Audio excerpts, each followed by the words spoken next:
Hello everyone, this is Rahmat Ali, PGT Physics from Indrapuram Public School, Indrapuram, Ghaziabad.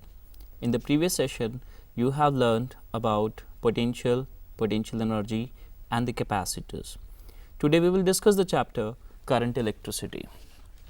Current electricity. It is the branch of physics which deals with the study of charges moving in a definite direction. Electric current. It is defined as the rate of flow of charges in a definite direction. If Q charges flow through a conductor in time t, then electric current I equals to Q upon T. Its SI unit is ampere, which is coulomb per second. Thermal velocity. At room temperature, all the free electrons are in random motion. Their velocity is called thermal velocity. Average thermal velocity equals to 0 as no current is available through conductor at room temperature. Drift velocity is defined as the average velocity attained by free electrons under an external field. Let's study the derivation for drift velocity. Let we have a conductor of length L, area of cross section A, having n electrons per unit volume. If U1, U2, U3, Un be the thermal velocity of n free electrons, then average thermal velocity U equals to U1 plus U2 plus U3 and so on Un divided by n.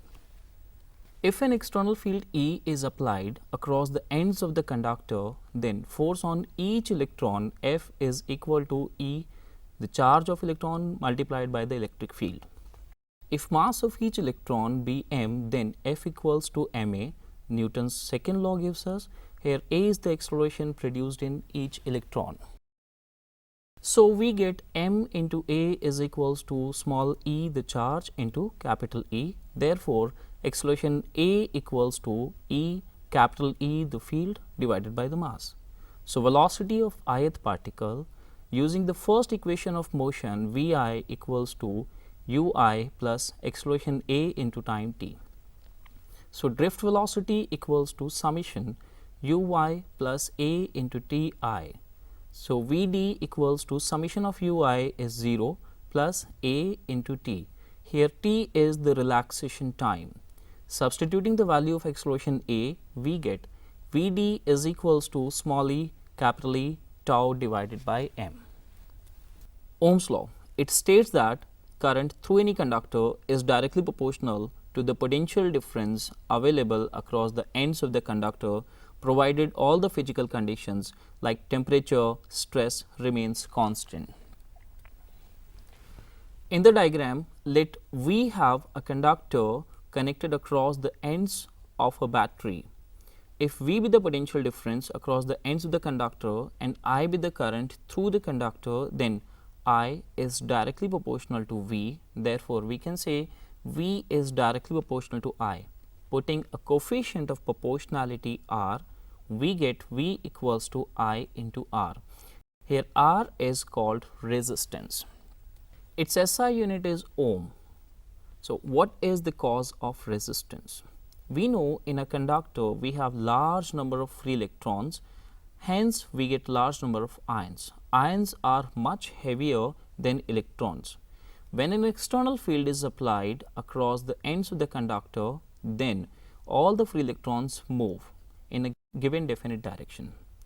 As a result, there are collisions between the electrons and the ions present in the conductor. These collisions are responsible for the resistance. Relation between current and drift velocity. Let we have a conductor of length L, area of cross section A, having n number of free electrons per unit volume. So the total number of free electrons, capital N, will be equals to N A into L. So the total free charge Q equals to N into E. As a result, we get Q equals to N A L into E. If Vd be the drift velocity, then time taken by an electron to travel through the conductor, T equals to L upon Vd. So by definition, we get current I equals to Q upon T. Substituting the values, we get I equals to A N E V D. Deduction of Ohm's law. Using the concept of drift velocity, we can derive Ohm's law. As we know, I equals to A N E VD. Here Vd is equals to small e capital E tau upon m. Substituting the values of Vd, we get I equals to A n small e square, the charge, multiplied by the electric field, tau, the relaxation time, divided by the mass m. As we know, electric field E is equals to the potential gradient. So, E equals to V by L. Substituting the values of electric field, we get I equals to A n E square V tau divided by m into L. For a given conductor under constant physical conditions, A n E square tau upon m into L is constant. So, we get I is directly proportional to V. This is the Ohm's law. Here A n E square tau upon m into L is a constant, say R, which is referred as the resistance. Factors affecting the resistance of a conductor. Let's study some parameters which affect the resistance. Under constant physical conditions, we have seen that resistance is directly proportional to the length of the conductor and it is inversely proportional to the area of cross section. That means if we have a longer wire, then the resistance will be large, and if the finer wire, then we have high resistance. Combining these two equations, we get resistance is directly proportional to L upon A. Putting a constant of proportionality rho, we get R equals to rho into L upon A. Rho is called resistivity or the specific resistance. Its SI unit is ohm meter. As we know, R equals to A n E square tau upon m into L. So, rho will be equals to m upon n E square into tau. Specific resistance. As we have seen, R equals to rho, the specific resistance, L divided by A. If we want to define this specific resistance, then we have to take length L equals to 1 meter, area of cross section of the conductor A equals to 1 meter square, then we get rho equals to R ohm meter. So, resistivity is defined as the resistance offered by a conductor of unit length and unit area of cross section. Factors affecting the resistivity of a conductor. Resistivity. As we know, resistivity rho equals to m upon n E square into tau. So, here m and E are constant. So, we get resistivity is inversely proportional to n and tau. Effect of temperature on resistivity. For copper, we have seen that resistivity varies rapidly with the rise in temperature. That means in the beginning resistivity increases slowly, but if we increase temperature large, then resistivity increases. If we study the effect of temperature on the resistivity of alloys, then we have seen that with the high temperature resistivity remains almost constant. Whereas for semiconductors, we have seen that resistivity decreases with the rise in temperature. Following graphs represent the variation of resistivity with temperature. Carbon resistor. As we know, it is the time of electronics. Gadgets are reducing their size, so we need to reduce the size of resistors. So, we made resistors based on carbon. This diagram represents the carbon resistor. It is a band of 3 colors followed by a ring. In order to obtain the value of carbon resistor, we made a sequence of colors representing a certain number. Black is given 0, brown is given 1, red is given 2, orange is given 3, yellow is given 4, green 5, blue 6, violet 7, grey 8 and white 9. A carbon resistor has 3 bands of color followed by a ring. When we want to read the value of carbon resistor, then we move towards the ring. The first color gives us the first significant digit, the second color gives us the second significant digit, third color gives us the multiplier, and the ring gives us the tolerance. If we have a color pattern in a carbon resistor like red, orange, green, and the ring is of silver, then value of the resistance is 23 into 10 to the power 5 plus minus 10%. Here 10% is the tolerance represented by the silver. Tolerance is also represented by golden, silver and no color. If the ring is of golden color, then the tolerance will be 5%. If it is by silver, then 10%. And if there is no color on the ring, then the tolerance will be 20%. Grouping of resistors. We can combine resistors in two ways. One is the series combination and the second is parallel.